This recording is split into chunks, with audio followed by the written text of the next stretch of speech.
നമസ്കാരം, എല്ലാവർക്കും to competitive exam കോർണറിന്റെ പുതിയൊരു വീഡിയോയിലേക്ക് സ്വാഗതം. ഇന്നത്തെ വീഡിയോയിൽ നമ്മൾ ഡിസ്കസ് ചെയ്യാൻ പോകുന്നത് ഫസ്റ്റ് ലെവൽ ഡിഗ്രി പ്രിലിംസിന്റെ ക്വസ്റ്റ്യൻ നമ്പർ 10 എന്ന് പറയുന്ന സെക്ഷൻ ആണ്. 10-നകത്ത് എന്താ പറഞ്ഞിരിക്കുന്നത് അറിയാമല്ലോ. ഐക്യരാഷ്ട്രസഭയുടെ ഔദ്യോഗിക ഭാഷ അല്ലാത്തത് ഏതാണെന്നാണ് ചോദ്യം വന്നിരിക്കുന്നത്.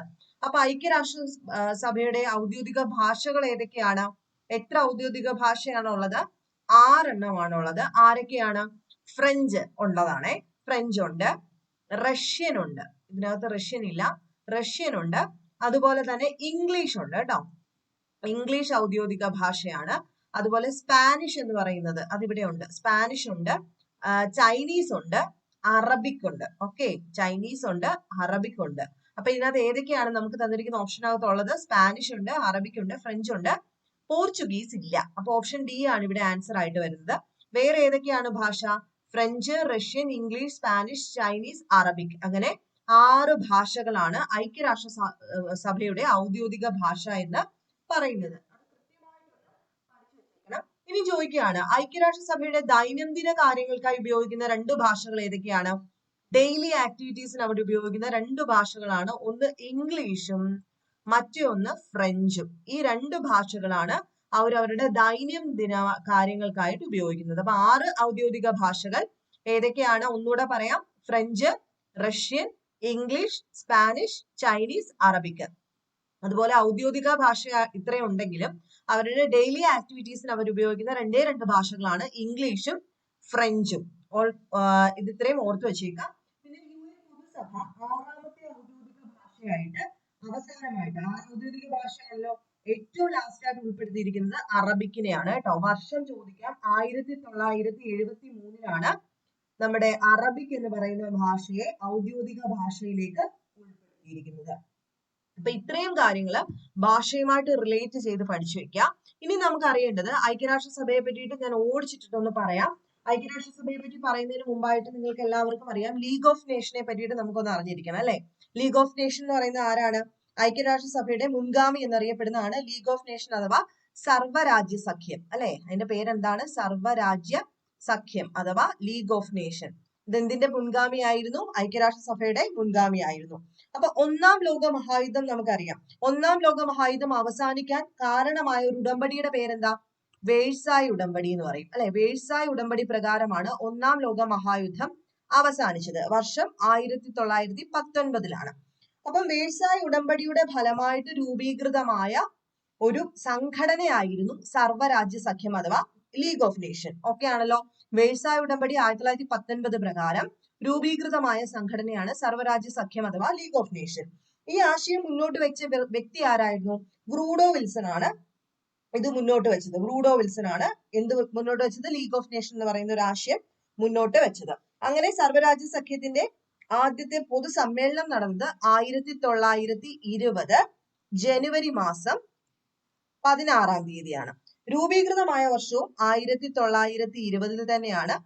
ഒരു 6 ദിവസം മുമ്പ് ജനുവരി 10 രൂപീകൃതമായി. ആദ്യമായി സമ്മേളനം കൂടുന്നത് ജനുവരി 16 എവിടെ വെച്ചിട്ടായിരുന്നു? ജനീവയിൽ വെച്ചിട്ടാണ് ലീഗ് ഓഫ് നേഷന്റെ ആദ്യത്തെ സമ്മേളനം നടന്നത്. അതുകൊണ്ട് തന്നെ ഇദ്ദേഹമാണ്, വുഡ്രോ വിൽസൺ ആണ് മുന്നോട്ട് വെച്ചതെന്ന് പറഞ്ഞത് കൊണ്ട് തന്നെ സർവ്വരാജ്യ സഖ്യത്തിന്റെ അഥവാ ലീഗ് ഓഫ് നേഷന്റെ പിതാവ് എന്നറിയപ്പെടുന്ന ആരായിരിക്കും? വുഡ്രോ വിൽസൺ ആണ്. അപ്പൊ ഇതിന്റെ പ്രധാനപ്പെട്ട ലക്ഷ്യം, 1-ാം ലോക മഹായുദ്ധത്തിന് അവസാനിച്ചതിന് ശേഷം വേഴ്സായ് ഉടമ്പടി പ്രകാരം എന്ത് വന്നു? സർവ്വരാജ്യ സഖ്യം വന്നു. അപ്പൊ അതിന്റെ പ്രധാനപ്പെട്ട ലക്ഷ്യവും എന്തായിരിക്കും? ഇനി ഒരു ലോകമഹായുദ്ധം ഉണ്ടാവരുത് അല്ലെ. രണ്ടാമതൊരു ലോകയുദ്ധം ഉണ്ടാവാതെ ഇരിക്കണം എന്നുള്ളതായിരുന്നു ഇതിന്റെ പ്രധാനപ്പെട്ട ലക്ഷ്യം. അതുപോലെ ഇതിന്റെ ആസ്ഥാനം ഫസ്റ്റ് സമ്മേളനം നടന്ന ജനീവ തന്നെയാണ്. ഓക്കെ ആണെന്ന് വിശ്വസിക്കുന്നു. അതുപോലെ ഇതിനകത്ത് അംഗമല്ലാതിരുന്ന ഏറ്റവും പ്രധാനപ്പെട്ട ഒരു രാജ്യം ഏതായിരുന്നു ചോദിച്ചു കഴിഞ്ഞാൽ അത് അമേരിക്കയാണ്.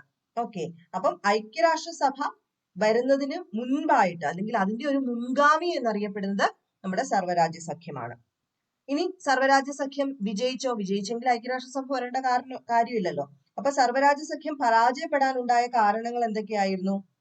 ഇപ്പൊ നമ്മൾ പറഞ്ഞതുപോലെ തന്നെ അന്നത്തെ പ്രബലരായിട്ടുണ്ടായിരുന്ന USA-യും അതുപോലെ തന്നെ റഷ്യയും ജർമ്മനി ഇവരൊന്നും തന്നെ ഈ സഖ്യത്തിന്റെ ഭാഗമായിരുന്നില്ല.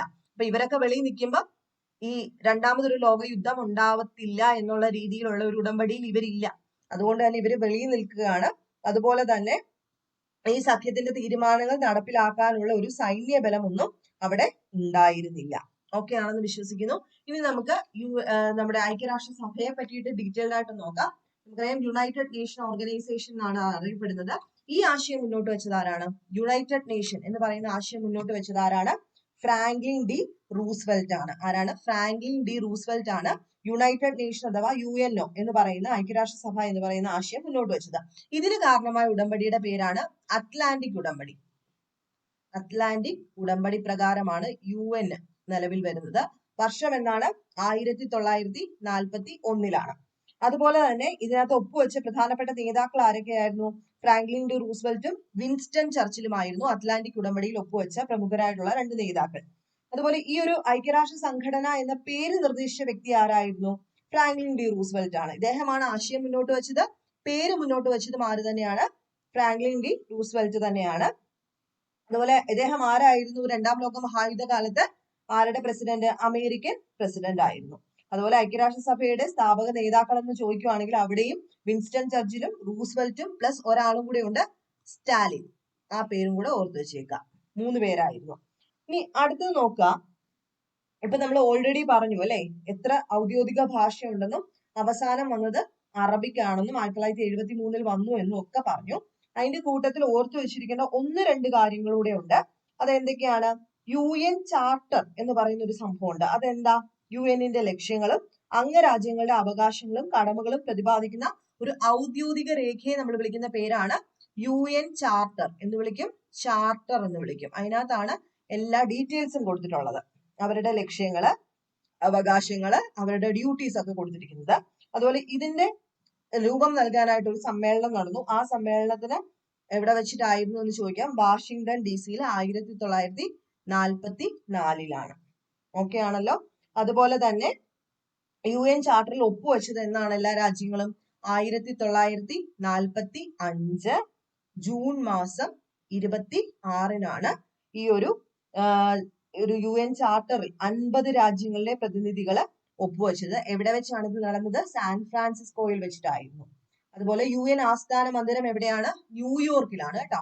ആസ്ഥാന മന്ദിരം സ്ഥിതി ചെയ്യുന്നത് ന്യൂയോർക്കിലാണ്. ന്യൂയോർക്കില് മാൻഹട്ടൻ.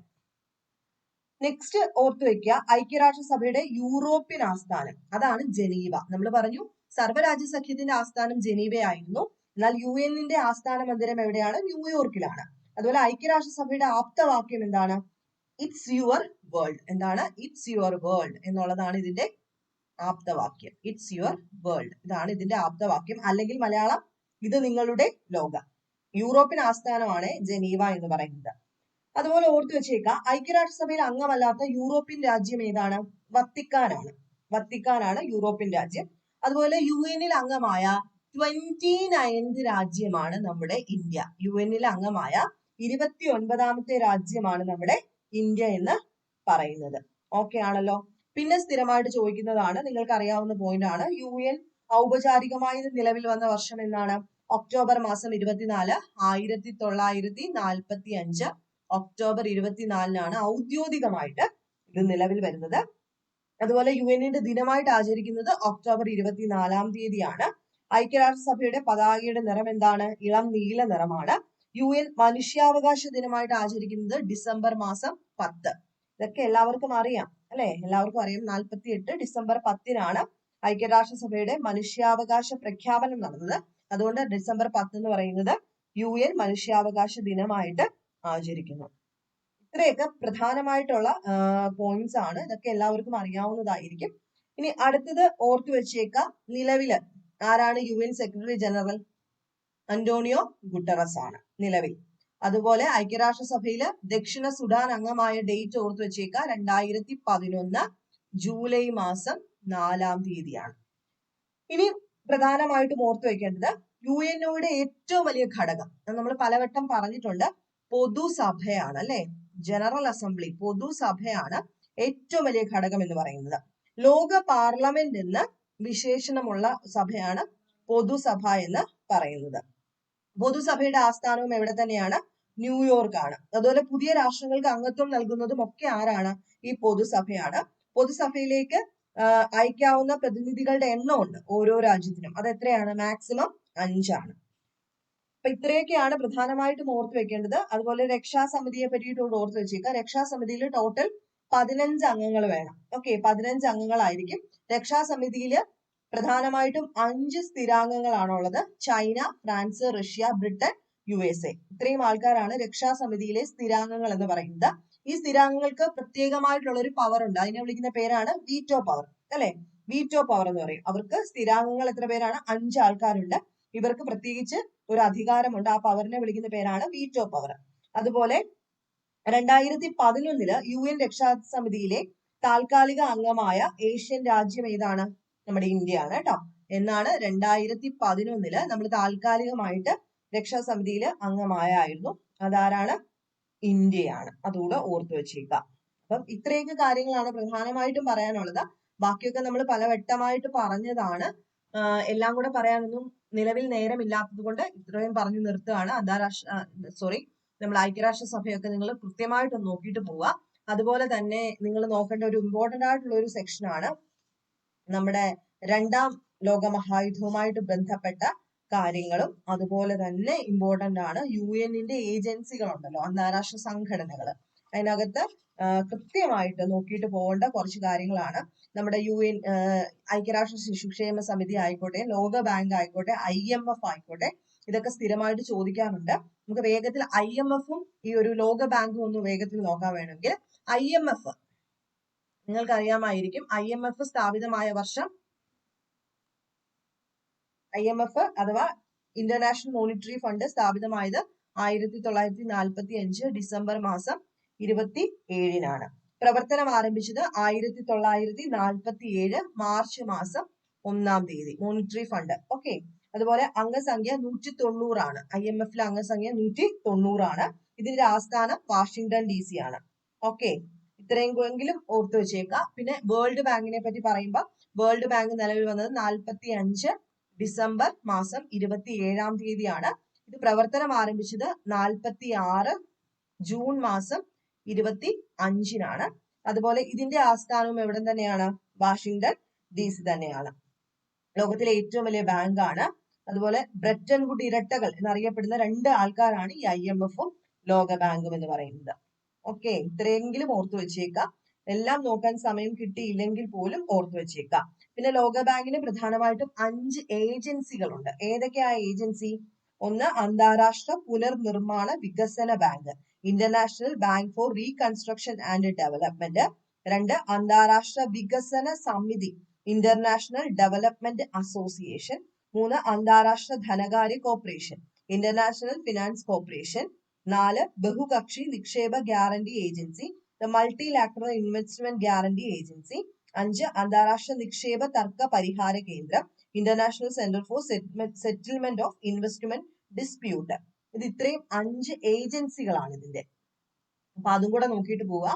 അതിന്റെ കൂട്ടത്തിൽ തന്നെ യുനെസ്കോ നോക്കുക, യുനിസെഫ് നോക്കുക, അതുപോലെ തന്നെ ഐക്യരാഷ്ട്ര അഭയാർത്ഥി കമ്മീഷൻ, ആണവോർജ ഏജൻസി, അന്താരാഷ്ട്ര ആണവോർജ ഏജൻസി, ലോക കാലാവസ്ഥാ സംഘടന, ലോകാരോഗ്യ സംഘടന. ലോകാരോഗ്യ സംഘടനയൊക്കെ നിലവിൽ വന്ന വർഷം എല്ലാവർക്കും അറിയാം, 48 ഏപ്രിൽ മാസം 7-ാം തീയതിയാണ്. അതുപോലെ ലോകാരോഗ്യ സംഘടനയുടെ പ്രധാനപ്പെട്ട ലക്ഷ്യം എന്താണ്? ജനങ്ങളുടെ ആരോഗ്യ സുരക്ഷ ഉറപ്പുവരുത്തുക, രോഗനിവാരണ പ്രവർത്തനങ്ങൾ സംഘടിപ്പിക്കുക. ഏപ്രിൽ 7 എന്ന് പറയുന്നത് ലോകാരോഗ്യ ദിനമായിട്ട് ആചരിക്കുന്നു. എവിടെയാണ് ആസ്ഥാനം? ജനീവ തന്നെയാണ് നമ്മുടെ WHO-യുടെ ആസ്ഥാനം എന്ന് പറയുന്നത്. അതുപോലെ തന്നെ ഇമ്പോർട്ടന്റ് ആയിട്ട് ഓർത്ത് വെച്ചിരിക്കുക, കാലാവസ്ഥാ സംഘടന, വേൾഡ് മെറ്റീരിയോളജിക്കൽ ഓർഗനൈസേഷൻ 1950-ലാണ് ഇത് സ്റ്റാർട്ട് ചെയ്തത്. ഞാനൊരു കാര്യം പറഞ്ഞോട്ടെ, കഴിഞ്ഞ പ്രാവശ്യം കള്ളക്കടലൊന്നും ചോദിച്ചില്ല എന്ന് വെച്ചിട്ട് ഈ വർഷം ഈ 2 എക്സാമിനും അത് ചോദിക്കരുത് എന്ന് നിർബന്ധമൊന്നുമില്ല. ചിലപ്പോൾ അവർ പാറ്റേൺ മാറ്റി ചോദിക്കാൻ സാധ്യതയുണ്ട്. അപ്പൊ WMO സ്ഥാപിതമായത് 1950-ലാണ്. ജനീവ തന്നെയാണ് ആസ്ഥാനം കേട്ടോ. WMO-യുടെ ആസ്ഥാനവും ജനീവ തന്നെയാണ്. അതുപോലെ ഇതിന്റെ ഒരു മുൻഗാമി ഉണ്ടായിരുന്നു, IMO എന്നായിരുന്നു ഇതിന്റെ മുൻഗാമിയുടെ പേര്, ഇന്റർനാഷണൽ മെറ്റീരിയോളജിക്കൽ ഓർഗനൈസേഷൻ. ഈ IMO സ്ഥാപിതമായത് 1873-ലാണ്. ഇത് മാറിയിട്ടാണ് എന്ത് വന്നത്? വേൾഡ് മെറ്റീരിയോളജിക്കൽ ഓർഗനൈസേഷൻ 1950-ൽ വന്നത്. അതുപോലെ ഐക്യരാഷ്ട്ര വികസന പരിപാടി UNDP, അതെന്താണ് വർഷം? 1965-ലാണ് UNDP. 1965. എന്താ full name? United nation development program. എന്താ അതിന്റെ ഉദ്ദേശം? അംഗരാജ്യങ്ങളുടെ മാനവശേഷിയും ജീവിത നിലവാരവും വിലയിരുത്താൻ ആവശ്യമായ സ്ഥിതിവിവര കണക്കിൽ ശേഖരിച്ചിട്ട് സൂചിക തയ്യാറാക്കുന്ന അന്താരാഷ്ട്ര സംഘടനയാണ് UNDP എന്ന് പറയുന്നത്. മാനവശേഷി വികസന റിപ്പോർട്ട് പ്രസിദ്ധീകരിക്കും വാർഷികമായിട്ട്. അത് നമുക്കറിയാം. അതാരാണ് ചെയ്യുന്നത്? UNDP-യുടെ ജോലിയാണ്. സാക്ഷരത, ആയുർദൈർഘ്യം, വിദ്യാഭ്യാസം, ജീവിത നിലവാരം ഓരോ രാജ്യങ്ങളിലും എങ്ങനെയാണ് എന്നൊക്കെ പ്രസിദ്ധീകരിക്കുന്നത് ഇവരാണ്. ഇത് ആശയം വന്നത് 1990-ലാണ് UNDP എന്ന് പറയുന്ന ഒരു ആശയം മുന്നോട്ട് വന്നത്. ഈ ഒരു ആമുഖം തയ്യാറാക്കുന്നതിന് പ്രമുഖ പങ്കുവഹിച്ച ഇന്ത്യൻ സാമ്പത്തിക ശാസ്ത്രജ്ഞനായിരുന്നു അമർത്യ സെൻ എന്ന് പറയുന്നത്. അതുപോലെ 2020-ലെ മാനവശേഷി വികസന റിപ്പോർട്ട് പ്രകാരം ഇന്ത്യയുടെ സ്ഥാനം 131-ാമത്തെ സ്ഥാനമാണ്. അപ്പൊ ഇതൊക്കെ ഒന്ന് നോക്കിയിട്ട് പോവാ. നെക്സ്റ്റ് വീഡിയോയിൽ കാണാം. നെക്സ്റ്റ് വീഡിയോയിൽ അടുത്തൊരു ഇമ്പോർട്ടന്റ് ചോദ്യവുമായിട്ട് കാണുന്നത് വരെ ബൈ.